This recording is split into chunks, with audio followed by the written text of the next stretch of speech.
Hi everyone, thank you for joining me for this update. I hope you are all doing well and I hope you will enjoy this. Let's take a look at my Phalaenopsis in water culture. At this point, all my Phalaenopsis have been transitioned to this method. Not only the complex hybrids, but also the species and primary hybrids. Not all at the same time. It was a gradual process which started in late summer last year and went on till recently. My orchids prefer the method of full water culture, which means keeping only the bottom part of the roots in water all the time. With one exception, that is when I clean the vases and change the water, I let the roots dry out for one day and then I fill the vases up to the base of the crown and let the roots soak also for one day. Only then I empty most of the water and keep it at a lower level for the next 8 to 10 days. And the cycle repeats. Right now the vases are filled to the top, but that is only temporary. I just change the water. I will let the roots soak for the day, but will empty part of it to reposition the water at a lower level later. The water has been mixed with my usual fertilizer at 150 parts per million and a pH of 6.2. So let's take a look at how they are progressing. These are my complex hybrids here in this area.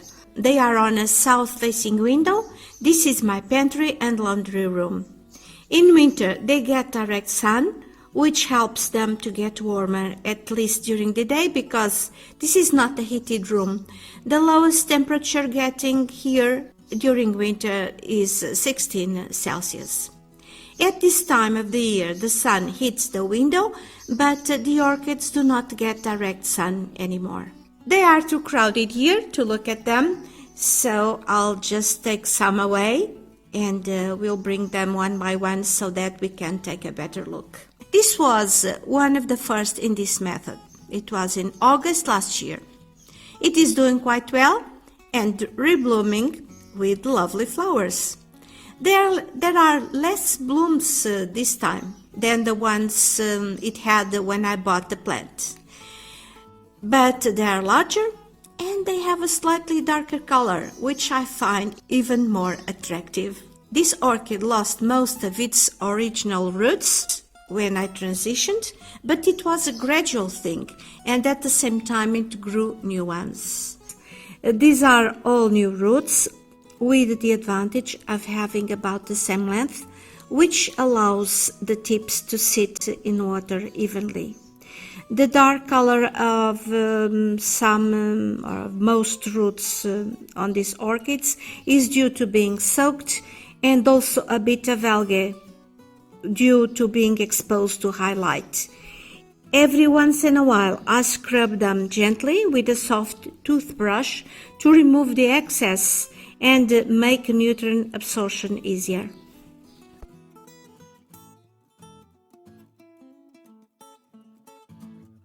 Next up, this one went in water culture also last summer, and it has been blooming ever since, growing new blooms one after the other on the older spikes.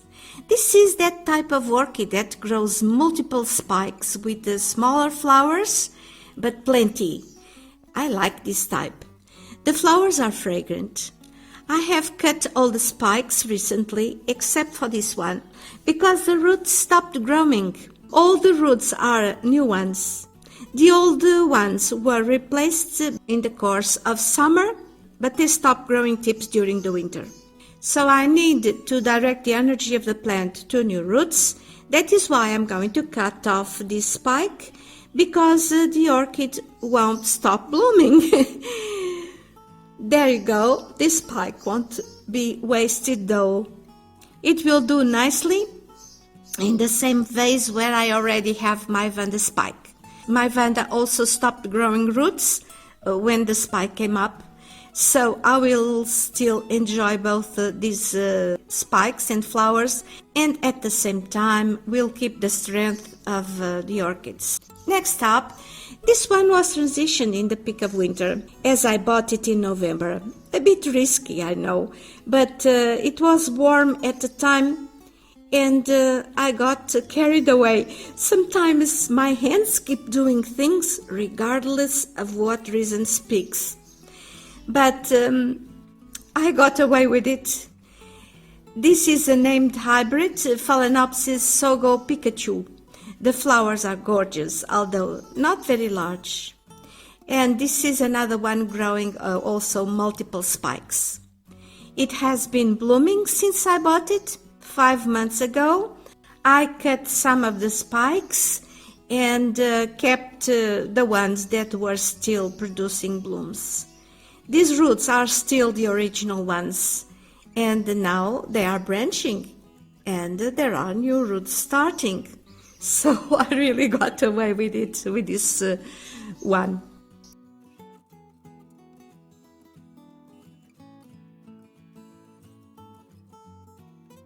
This other one is a more complicated case. It was transitioned last summer as an orchid in recovery. When it went in waterculture in summer, it started to grow roots.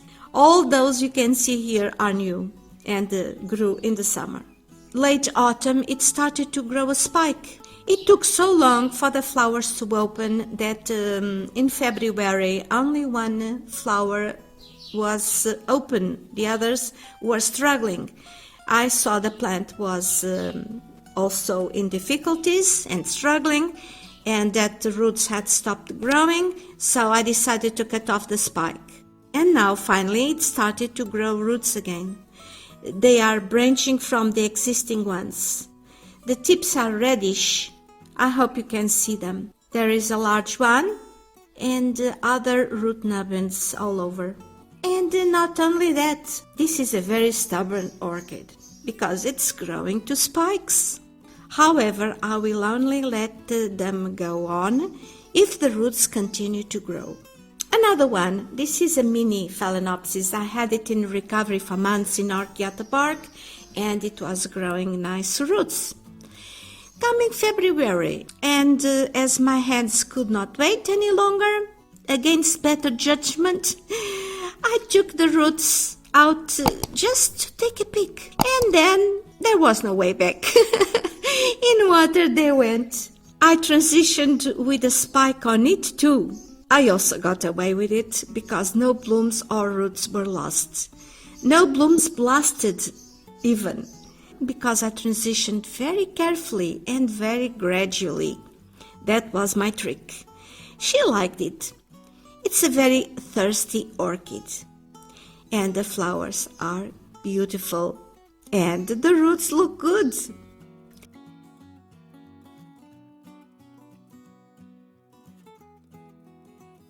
Another one, this yellow, is a special one to me because it's my oldest Phalaenopsis. However, it has been in recovery most of the time, with several setbacks.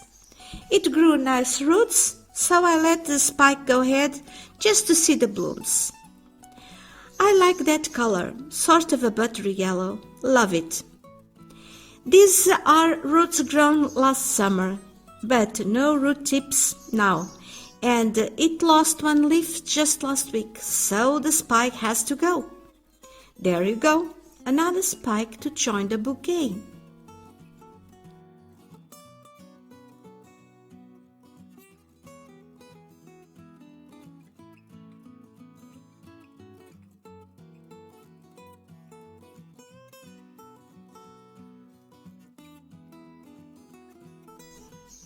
This one was a cakey once, and I had it in Orchiata bark, and it grew a good root system. It went into waterculture late February. It lost a few roots, but now it's growing a new leaf, and the roots are branching. Even when they are dry, the roots on this one are red. Very unusual. I have never seen anything like it. To get it over with my complex Phalaenopsis, we need to see these two cakeys that came out of a white Phalaenopsis that died of crown rot. This cake is finally growing two new leaves, It took a long time to develop, but I am not happy at all with the roots. I mean, they are growing, but they also collapse because they dry at the base. They become very thin at the base and dry out. It is difficult to have it in water. I fear it may get ground rot as the existing roots are so short. Let's see how it goes. The second keiki looks a lot nicer. She's a cutie. It has better leaves and nicer looking and better roots too. Some of the roots are still the ones it inherited from the mother plant. Let's hope it makes to an adult plant. Change of scenario now, because we are at my lounge where my species and primary hybrids live. They are transitioning to water culture as well. They are doing well so far, but I started this process with these ones only recently, about 3 or 4 weeks ago. We will take a closer look at them in another video. Just a quick look around.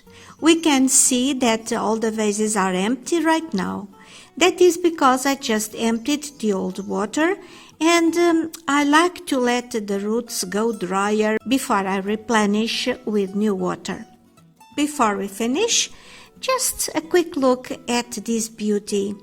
This is Phalaenopsis little lady, which is a cross of Phalaenopsis cornocervi with Phalaenopsis lady Rothschild.